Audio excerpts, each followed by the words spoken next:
Welcome to my channel, Jesus Marvel Ministries, Bible Study. దయచేసి యొక్క ఉదయకాల సంబంధు పరిశుద్ధమైనటువంటి ఈ భాగాన్ని యెషయా గ్రంథము 65వ అధ్యాయము 12వ వచనం నుంచి మనం చూసుకున్నట్లయితే, నేను మాట్లాడగా మీరు ఆలకింపక నా దృష్టికి చెడ్డదైన దాన్ని చేసితిరి, నాకు ఇష్టము కాని దాన్ని కోరితిరి.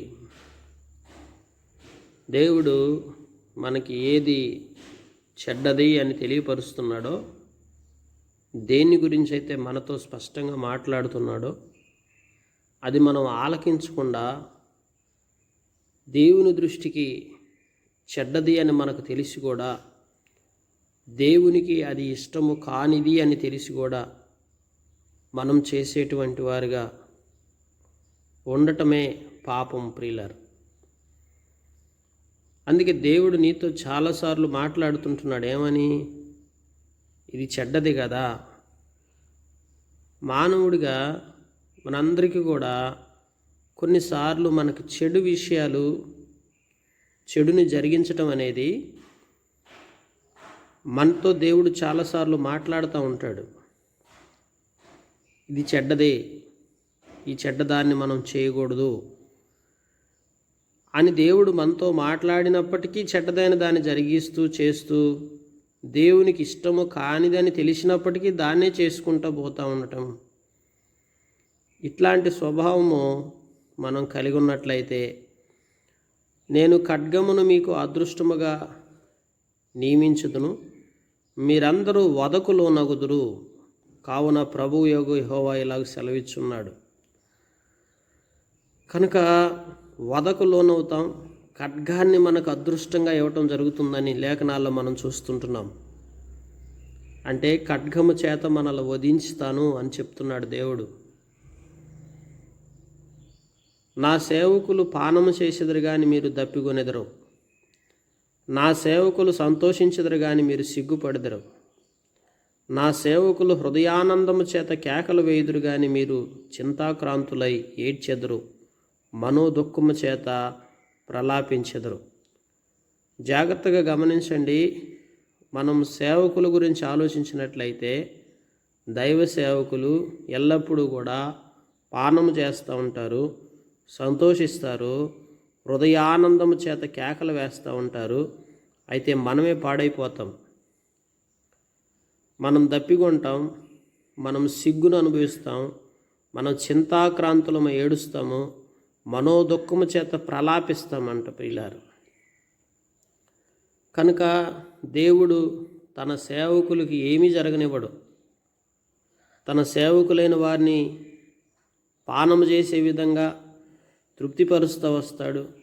తన సేవకులైన వారిని సంతోషింపజేస్తాడు. తన సేవకులైన వారిని హృదయానందము చేత కేకలు వేసే విధంగా దీవెనకరంగా ఉంచుతూ వస్తాడు. అయితే ఎవరైతే ఇటు రీతిగా దేవుని యొక్క మాటను నిర్లక్ష్యం చేస్తా, ఎవరైతే దేవుని దృష్టికి చెడ్డదాన్ని జరిగిస్తా, ఎవరైతే దేవునికి ఇష్టము కాని దాన్ని కోరుకొని దాన్ని చేయటం ప్రారంభిస్తారో, అలాంటి వారిని మాత్రం దేవుడు అంటున్నాడు సిగ్గుపడే విధంగా చేస్తాడంట ప్రియులారా. పరిశుద్ధ గ్రంథంలో చింతాక్రాంతులుగా ఏడ్చేటట్టు చేస్తాడంట.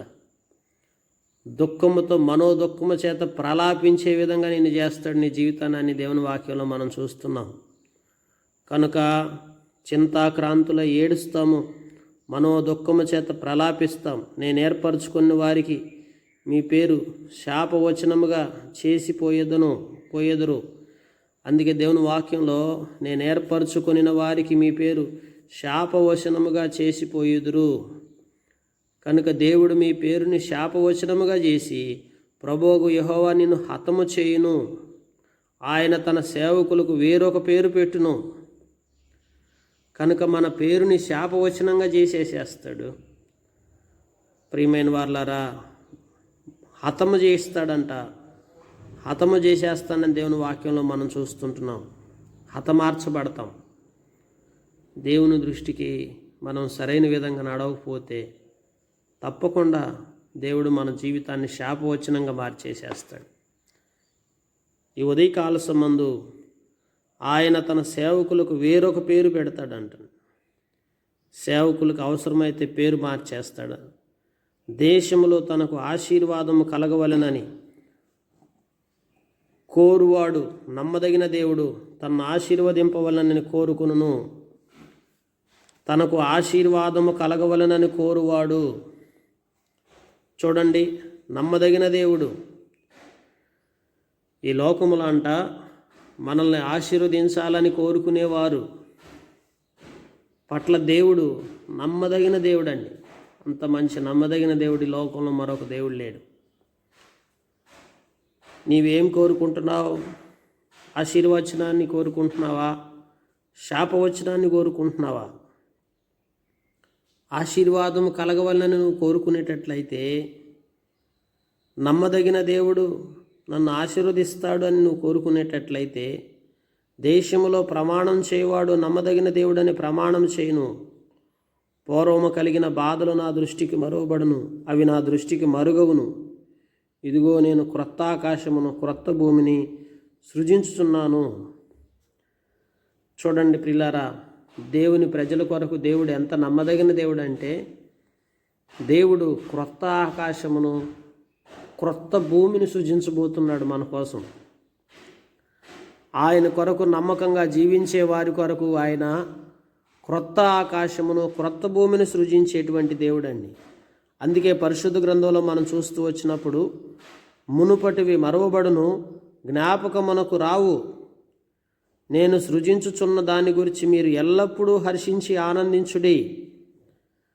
నిశ్చయముగా నేను యెరూషలేమును ఆనందకరమైన స్థలముగాను ఆమె ప్రజలను హర్షించువారిగాను సృజించుచున్నాను. దేవుని వాక్యంలో మనం చూస్తుంటే మనం హర్షించదగినది ఒకటి ఉంది. మనము దేవుడు సృజించుచున్న దాన్ని బట్టి ఎల్లప్పుడూ కూడా హర్షించి ఆనందించేవారు ఉండాలని పరిశుద్ధ గ్రంథంలో మనం చూస్తుంటున్నాం. ఎవరి కోసం ఈ క్రొత్త ఆకాశం క్రొత్త భూమి? దేవుడు ఈ భూమి శాపగ్రస్తమైనటువంటి ఈ భూమిని నాశనం చేసేస్తాడు ఒక రోజున. ఈ ఆకాశము ఈ భూమి సమస్తము కూడా శాపగ్రస్తమైనవే. ఎందుకంటే ఇక్కడంతా కూడా పాపము ఏలుబడి చేస్తూ ఉన్నటువంటి భూలోకం ఇది. కనుక నీతికి నిలయముగా లేదు, ఇది పాపమునకు నిలయముగా ఉన్నది. ఎక్కడ చూసినా చెడ్డ కార్యాలు, చెడ్డ తలంపులు, చెడ్డ ఆలోచనలు. ఈ భూగోళం అంతా కూడా చెడిపోయినది. అందుకే దేవుడు నోవా కాలంలోనే దేవుడు చెప్తా వచ్చాడు, ఏమని? ఈ భూమి అంతా కూడా పూర్తిగా చెడిపోయినదని చెప్పి బాగా దిగులు చింతాక్రాంతుడై బాధకు గురైపోతూ వచ్చాడు.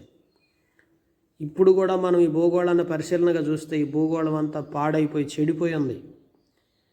చెడిపోయినటువంటి ఈ లోకంలో, పాడైపోయినటువంటి ఈ భూగోళంలో మనల్ని ఎవరైతే మరి ఆశీర్వాదం కావాలని నమ్మదగిన దేవుని వైపు కనిపెట్టుకొని ప్రమాణం చేసిన వాడు, నమ్మదగిన దేవుడు తోడని ప్రమాణం చేయొచ్చు మరి దేవుని కొరకు ఎదురు చూస్తున్నారో, పూర్వకాలం కలిగినటువంటి బాధలన్నీ కూడా మరుగు చేసేసి దేవుడు ఏం చేస్తాడంటే క్రొత్త ఆకాశమును క్రొత్త భూమిని సృజించి మన కొరకు సిద్ధపరుస్తున్నాడు. మునుపటివి మరవబడును, జ్ఞాపకంకు రావు. నేను సృజించున్న దాని గురించి మీరు ఎల్లప్పుడూ హర్షించండి, ఆనందించండి అని చెప్తున్నాడు.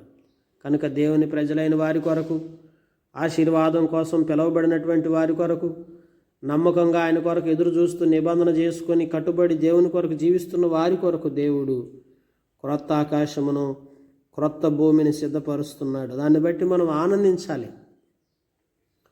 1000 సంవత్సరాలు పరిపాలన చేయబోయేటప్పుడు ఆ 1000 ఏండ్ల పరిపాలనలో మన అందరం కూడా క్రొత్త ఆకాశం క్రొత్త భూమిలో యేసుక్రీస్తు ప్రభువారే మన మధ్య నివసించి పరిపాలన చేసే విధంగా ఆ పరిపాలన ఉండబోతుంది. కనుక దేవుని వాక్యంలో మనం చూస్తుంటున్నప్పుడు, నిశ్చయముగా నేను యెరూషలేమును ఆనందకరమైన స్థలముగాను ఆమె ప్రజలను హర్షించువారినిగాను సృజించుచున్నాను. చూడండి, దేవుడు యెరూషలేమును ఆనందకరమైనటువంటి స్థలముగా చేస్తాడు. యెరూషలేమును గూర్చి నేను ఆనందించబోతుంటున్నాను. నేను జనులను గూర్చి హర్షించేదను. రోదన ధ్వనియు విలాప ధ్వనియు దానిలో ఇకను వినబడవు.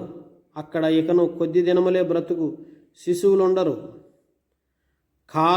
కాలము నిండినవి ముసలివారుండరు. బాలురు 100 సంవత్సరాల వయసు గలవారై చనిపోయుదురు.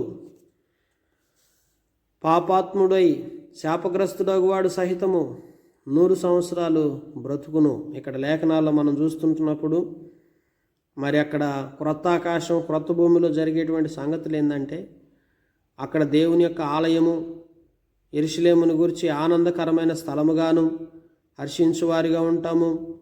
నా జనులు హర్షించెదరు. రోదన ధ్వని, విలాప ధ్వని అనేవి దానిలో ఇక వినపడవు. రోధించడం అనేది, విలపించడం అనేది అక్కడ అసలు ఉండదు. కొద్ది దినములే బ్రతుకు శిశువులు ఉండరు. ఇట్లా పుట్టి అట్లా జరిపోయే శిశువుల్లాగా అక్కడే ఉండరు ఎవరు. అలాగే కాలము నిండిన ముసలివారే ఉండరు. కాలం నిండటం అంటే ఏంటి? మరి ముసలోళ్ళు అయిపోయి కాలం నిండిపోయి ఇంకా చనిపోవటానికి సిద్ధంగా ఉన్న ముసలోళ్ళ లాంటి వాళ్ళు అక్కడ ఎవరు ఉండరు. బాలురు 100 సంవత్సరాల వయసు గలవారై చనిపోదురు. బాల్యంలో ఉన్నటువంటి వాళ్ళు కూడా 100 సంవత్సరాలు గట్టిగా బ్రతుకుతారు. కనుక పాపాత్ముడు శాపగ్రస్తుడు ఎవరన్నా ఒకవేళ తప్పిపోయి, అసలు అక్కడ ఉండరు పాపాత్ములు శాపగ్రస్తులు. ఒకవేళ పాపాత్ముడై శాపగ్రస్తుడు వాడు ఎవడన్నా ఉంటే సహితం అలాంటి వాడు కూడా 100 సంవత్సరాలు బతుకుతాడు. జనులు ఇండ్లు కట్టుకొని వాటిలో కాపురముందురు, ద్రాక్ష తోటలు నాటించుకొని వాటి ఫలములను అనుభవింతురు. వారు కట్టుకున్న ఇండ్లలో వేరొకరు కాపురం ఉండరు. చూడండి, ఇల్లు కట్టుకుంటారు, కాపురం ఉంటారు, ద్రాక్ష తోటలు నాటించుకుంటారు, వాటి ఫలాలు అనుభవిస్తారు. వారు కట్టుకున్నటువంటి ఇండ్లలో వచ్చి వేరొకళ్ళ కాపురం ఉండే ఛాన్స్ లేదు. వారు నాటుకున్న వాటిని వేరొకరు అనుభవించరు. నా జనులు ఆయుష్యము వృక్షాయుష్యమంతగును నేను ఏర్పరచుకునేవారు తాము చేసుకునే దాని ఫలములు పూర్తిగా అనుభవించరు. అంటే ప్రియులారా, అక్కడ ఎట్లా ఉంటుందంటే, మరి వృక్షాలకు ఆయుష్ ఎట్లా ఇచ్చాడు అట్లా ఆయుష్ ఇస్తాడంట. కట్టుకున్న ఇండ్లలో వచ్చి వేరే వాళ్ళు వచ్చి నివసించడం అనేది అసలు ఉండదు. ఇప్పుడు ఇక్కడ అనుకోండి, అప్పులు పాలైపోయి ఇల్లు అమ్మేసుకొని, లేకపోతే ఎవరు దౌర్జన్యం చేసి మోసాలు చేసి నానా రకాలైనటువంటి అనుభవాలు ఈ లోకంలో మనం చూస్తాం. కానీ అక్కడ క్రొత్త ఆకాశం క్రొత్త భూమిలో అనుభవం ఎట్లా ఉంటుందంటే, మనం కట్టుకున్న ఇండ్లలో మనమే కాపురం ఉంటాం, వేరొకళ్ళు వచ్చి అనుభవించేంత అవకాశం ఉండదు. ఆయుష్ కూడా ఎట్లా ఉంటుందంటే, మధ్యలో అర్ధాయుష్తో చనిపోవటాలనే ఎక్కడ కనపడవు మనకి. ఇప్పుడు చూస్తే భూమి మీద అంతా ఎక్కడ ఎవరు ఎప్పుడు ఎట్లా చచ్చిపోతున్నారో కూడా తెలియదు. పిట్టలు కానీ చనిపోయినట్టుగా మనుషులు ఎప్పుడు చచ్చిపోతారో కూడా తెలియని పరిస్థితుల్లో భయంగా బ్రతుకుతున్నాం ఈ భూమి మీద. కానీ అక్కడ క్రొత్త ఆకాశం క్రొత్త భూమిలో ఆయుష్, సంపూర్ణమైన ఆయుష్ ఉంటుందండి. వృక్షాలు ఎన్ని సంవత్సరాలు బ్రతుకుతాయి? వాటికి లెక్కే ఉండదు. వృక్షాలు ఆయుష్ ఎంత ఉంటుందో అంత ఆయుష్ ఉంటుందంట. దేవుడు ఆయన ఏర్పరచుకున్నటువంటి వారికి తాము చేసిన దాని ఫలం పూర్తిగా అనుభవిస్తారంటండి. ఏదైనా ఫలాలు ఉంటే అనుభవించకుండా మధ్యలోనే చనిపోవటం అనేది ఉండదు. వారు వృధాగా ప్రయాసపడరు. అనవసరంగా ప్రయాసపడటం అనేది అక్కడ ఉండదు. ఆకస్మికంగా కలుగు అపాయమునందుటికై పిల్లలను కనరు. ఈ దినాల్లో ఆకస్మికంగా అపాయాలు ఉంటాయి భూమి మీద. ఎప్పుడు ఏమైందో తెలియదు. అపాయం కలిగినప్పుడు ప్రమాదాలు సంభవిస్తాయి. తర్వాత ఆ ప్రమాదాల్లో అవసరమైతే చనిపోయే పరిస్థితులు కూడా ఈ భూమి మీద ఉంటాయి. కానీ దానికోసం మనం పిల్లలను గనం కదా. వారు యెహోవా చేత ఆశీర్వదించబడిన వారగుదురు, వారి సంతానపు వారి వద్దనే ఉందురు. కనుక పిల్లల్ని దేవుడు ఆశీర్వదిస్తాడు, సంతానాన్ని దేవుడు ఇస్తాడు. వారు ఇలాగు జరుగును, వారు వేడుకొనకు మునిపే నేను ఉత్తరం ఇచ్చేదను, వారు మనవి చేయుచుండగా నేను ఆలకించేదను. ఎట్లా ఉంటుంది? మనం వేడుకోక మునికే, మనకు ప్రార్థన చేయక మునిపే మనకు జవాబు వచ్చేస్తుంటుంది. మనం మనవి చేయుచుండగానే దేవుడు ఆలకించి ఆ పనిని జరిగించేసేస్తుంటాడు. అట్లాంటి క్రొత్త ఆకాశము క్రొత్త భూమిలో ఈ అనుభవాలన్నీ మనం చూడబోతున్నామండి. తోడేళ్లను గొర్రెపిల్లను కలిసి మేయును, సింహము ఎద్దువలే గడ్డి తినును, సర్పమునకు మన్ను ఆహారమగును. నా పరిశుద్ధ పర్వతములో అవి హాని అయినను నాశనమైనను చేయకుండానని యెహోవా సెలవిస్తున్నాడు. సింహము, తోడేళ్ళు, గొర్రెపిల్లలు కలిసి మేస్తాయి అంట, మేత మేస్తాయి అంట. భూమి మీద ఎక్కడైనా మనం ఇలాంటి పరిస్థితి చూసామా? చూడండి, సింహము తోడేళ్ళు కలిసి మేత మేస్తాయి. అలాగే సింహము ఎద్దు వలె గడ్డి తింటుందంట. సింహము కూడా మామూలుగా అయితే సింహం మాంసాహారం కదా తినేది, కానీ సింహం ఏం చేస్తుందంటే గడ్డి తింటుందని లేఖనాల్లో మనం చూస్తూ ఉంటున్నాం. కనుక మనం లేఖనాల్లో చూస్తున్నప్పుడు పరిశుద్ధ గ్రంథంలో చూడండి, సర్పమునకు మన్ను ఆహారమగును, నా పరిశుద్ధ పర్వతంలో అవి హాని అయిన నాశనమైన చేయకుండాను అని యెహోవా సెలవిచ్చున్నాడు. కనుక సర్పాలు కూడా మన్ను తింటాయి. సర్పాలు ఇక కాటు వేయటం కానీ, విషం వెదజల్లటం కానీ, సర్పం వచ్చి మనకు హాని చేయటం కానీ ఏముండదు. కనుక అక్కడ అసలు విష సర్పాలు ఉండవు, అవి కూడా మట్టి తింటూ ఉంటాయి. కనుక సింహాలు వస్తాయేమో, పాములు వస్తాయేమో, జంతువులు ఏమవుతాయో, ఏం జరుగుతుందో అనేటువంటి భయం కూడా క్రొత్త ఆకాశం క్రొత్త భూమిలో లేదు. ఎందుకంటే అది నీతిమంతుల పరిపాలన. ఒకసారి మనం ఊహించుకుంటే అలాంటి లోకంలో మనం ఉంటామా, అలాంటి లోకంలో మనం ఉండబోతున్నామా అంటే ఖచ్చితంగా చెప్పొచ్చు. నీవు నీ దేవుని కొరకు ఆశీర్వాదం కొరకు కోరుకొని, నమ్మదగిన దేవుడు తను ఆశీర్వదించాలని కోరుకునే ప్రతి ఒక్కరికి ఈ శ్రేష్టమైనటువంటి జీవితాన్ని మనం అనుభవించబోతున్నామండి.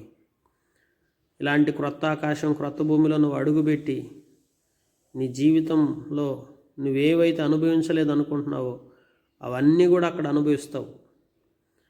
కొంతమంది ఇక్కడ కొన్ని అనుభవించలేక బాధకు గురైపోతూ ఉంటారు. అలాంటిదంతా అక్కడ అనుభవించే విధంగా దేవుడు ఆశీర్వదిస్తాడు. అయితే ప్రియులారా, ఈ దినం దేవుడు మనతో మాట్లాడుతుంది ఏంటంటే, దేవుడు మనీతో మాట్లాడినప్పటికీ నీవు చెడ్డదాన్ని చేస్తున్నావా, దేవునికి ఇష్టముగాని దాన్ని కోరుకొని దాన్ని నువ్వు అనుసరిస్తున్నావా? అయితే ప్రభు నీతో మాట్లాడుతున్నాడు, నువ్వు సరిదిద్దుకో. దేవుడు నీతో మాట్లాడుతున్నప్పుడు నీవు చెడ్డది అని నీకు అనిపించినప్పుడు దాని జోలికి ఇంకెళ్ళొద్దు. దేవునికి ఇష్టం లేని దాన్ని చేయటానికి ఎప్పుడు కూడా నువ్వు ముందుకు కొనసాగొద్దు. దేవునికి ఇష్టం లేదని దాన్ని విడిచిపెట్టేసి, ఇది దేవుడికి ఇష్టం లేదు, ఇది దేవుని దృష్టికి చెడ్డది అని నీ మనసుకు అనిపించిన ప్రతిదాన్ని వదిలిపెట్టేసి ఎప్పుడైతే ప్రభువుకు లోబడతావో, అప్పుడు నీ జీవితాన్ని నువ్వు ఎప్పుడైతే ఆశీర్వాదాన్ని కోరుకుంటావో, నమ్మదగిన దేవుడు తనను ఆశీర్వదించవాలని నువ్వు కోరుకొని దేవుని దగ్గరకు నువ్వు వచ్చినట్లయితే, నీ జీవితంలో ఇహమందు ఇప్పుడు జీవించే జీవితం, అలాగే చనిపోయిన తర్వాత మరలా మనం క్రొత్త ఆకాశం క్రొత్త భూమిలో దేవుడు ఏర్పరిచినప్పుడు అక్కడ మళ్ళీ మనం కలుసుకుంటాం చూసారా, అక్కడ ఇలాంటి అనుభవాలన్నీ నువ్వు కళ్ళారా చూస్తావు. ఎలాంటి అనుభవాలు? అక్కడ చనిపోవటం లేదు, ఆయుష్ అనేది లేదు, చెట్లు బ్రతికినట్లు మనం బ్రతుకుతాం. మినిమం 100 ఏళ్ళు గ్యారంటీ అక్కడ ప్రియులారా. ఎందుకంటే పాపాత్ముడే ఒకవేళ ఎవడైనా శాపగ్రస్తుడైతే అట్లాంటోడు సహా 100 సంవత్సరాలు బ్రతుకుతాడు. అంత గ్యారంటీ ఇస్తున్నాడు దేవుడు. కనుక మనం కట్టుకున్న ఇళ్లలో సురక్షితంగా ఉంటాం. తర్వాత మరి అక్కడ ఆకస్మికమైన అపాయాలు లేవు, దేవుడు దీవిస్తాడు. ఇక అక్కడ ఏది లోటు ఉండదు. ఇక అక్కడ మృగాలు సహా తన యొక్క స్థితి మారిపోతుంది, సర్పములు సహా మనకు కాటేసే పరిస్థితి లేదు. ఇక అక్కడ అసలు మనోవేదన, దిగులు, చింత అనేది లేవు. అసలు అక్కడ ఏడుపు, కన్నీరు, పండ్లు కొరకటం ఇట్లాంటివి అసలు ఏముండవు. ప్రభు కొరకు సాక్షార్థమై ఉన్నన్నాళ్ళు హాయిగా బ్రతకటం ఉంటుంది తప్ప మరొకటి అనేది అక్కడ ఉండదండి. కనుక ఇట్లాంటి జీవితాన్ని దేవుడు మరి మనకి ఇవ్వటానికి ఇష్టపడుతున్నాడు. కనుక మరి ఇంతటి ఆశీర్వాదకరమైన జీవితాన్ని మనం పోగొట్టుకుందామా? తాత్కాలికమైన సుఖం కొరకు, తాత్కాలికమైన పాపపు సుఖభోగాల కోసం మనకి ఇచ్చినటువంటి ఇంత శ్రేష్టమైన జీవితాన్ని మనం పోగొట్టుకొని చెడ్డదాన్ని చేద్దామా? ప్రియులారా, దేవుని దృష్టికి చెడ్డది అనిపించినప్పుడు అలాంటి దోని జోలికి వెళ్లకుండా పరిశుద్ధంగా జీవించి ఈ శ్రేష్టమైన జీవితాన్ని పోగొట్టుకోకుండా ప్రభువు కొరకు మనందరం కూడా సాక్షార్థమై జీవించి అట్టి రీతిగా మనందరం దీవించబడలాగా దేవుడి మాటలు దీవించి మన గ్రహింపులు తీసుకొచ్చి మనకు సహాయం చేసి మనల్ని బలపరచునుగాక.